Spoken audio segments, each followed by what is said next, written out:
नमस्कार दोस्तों, आप सभी का एक बार फिर से इस हमारे YouTube channel read and teach educational पर स्वागत है। मैं हूं आशीष प्रजापति। आप सभी लोग एक बार फिर से मेरे साथ, जैसा कि आप सभी लोग जानते हैं कि अक्सर करके गर्मियों के दिनों में हमारे नाक से ब्लड क्यों गिरने लगता है। क्या इसके पीछे किसी बीमारी का हाथ है, या फिर वही कहावतें हैं कि जो है ज़्यादा आम खाने से, छोटे छोटे ज़्यादा आम खाने से हमारे नाक से ब्लड गिरने लगते हैं।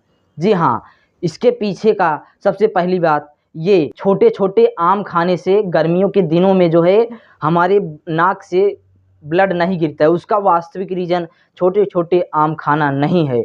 इसके पीछे कुछ कोई बीमारी भी नहीं है, बस थोड़ा-सा गर्मी के कारण होता है। आज हम उसी के बारे में इस वीडियो में जानेंगे। जी हाँ, सबसे पहले हम जानेंगे एक एग्ज़ाम्पल के तौर पर किस प्रकार से हमारे नाक से ब्लड गिरते हैं। जी हाँ, आप सभी लोग जानते हैं पाइप द्वारा खेत की सिंचाई करते होंगे। यदि वो पाइप आप लोग देखते होंगे कि बार-बार फैलाने और बटोरने से कई उसमें छिद्र हो जाते हैं।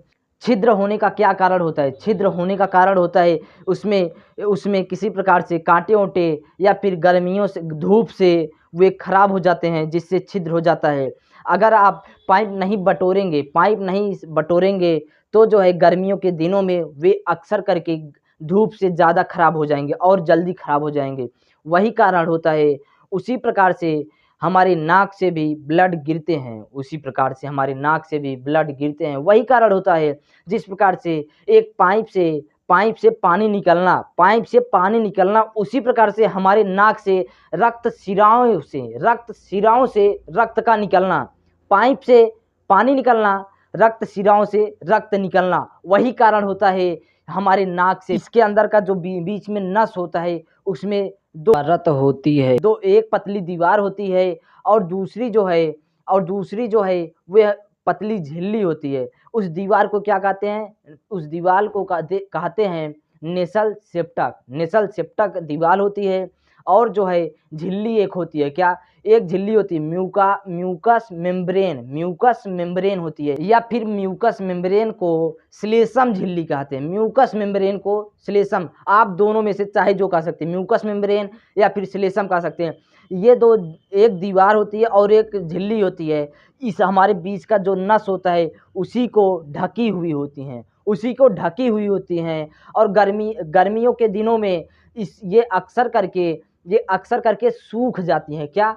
सूख जाती हैं। इसलिए हमें डॉक्टर कहते हैं कि गर्मियों के दिनों में ज़्यादा से ज़्यादा पानी पियो, ताकि आपके नाक की वो जो झिल्लियाँ होती हैं और दीवार होता है, नेसल सेप्टक और म्यूकस मेम्ब्रेन होता है, वे सूखने ना पाए। ये जो दीवार और झिल्लियाँ होती हैं दोनों सूख जाती हैं गर्मियों में, अक्सर करके गर्मियों में सूख जाती हैं, क्योंकि बहुत तेज़ धूप होती है और जो है इतना तेज़ गर्मी पड़ती है, इसी कारण ये सूख जाती हैं।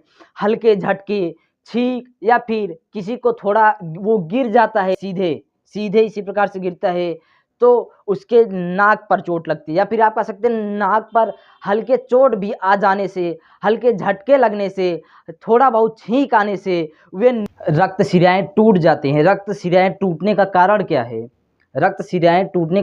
है? नेसल सेप्टक और नम झिल्ली म्यूकस मेम्ब्रेन को सूखने के कारण रक्त शिराएँ टूट जाती हैं। रक्त शिराएँ कहाँ पर होती हैं समझिएगा। ये हमारा नेसल सेप्टक है और ये हमारा नम झिल्ली है। ये नम झिल्ली म्यूकस मेम्ब्रेन, और इसके बाद तीसरे नंबर पर हमारा रक्त शिराएँ होता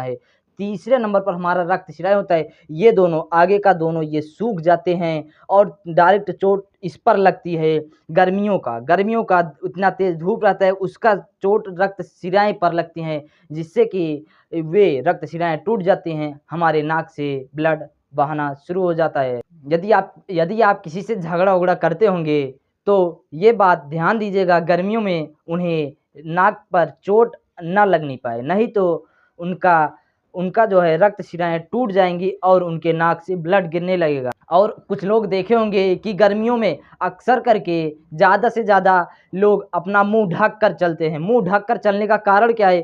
ताकि उनकी रक्त शिराएँ और नम झिल्ली म्यूकस मेम्ब्रेन ये दोनों जो हैं सूखने ना पाएँ, जिससे कि जिससे कि उनकी रक्त शिराएँ सुरक्षित रहें। आज के वीडियो में बस इतना ही। यह वीडियो कैसा लगा अपना फीडबैक कमेंट बॉक्स में ज़रूर दीजिएगा। अब हम मिलते हैं नेक्स्ट वीडियो में। वंदे मातरम।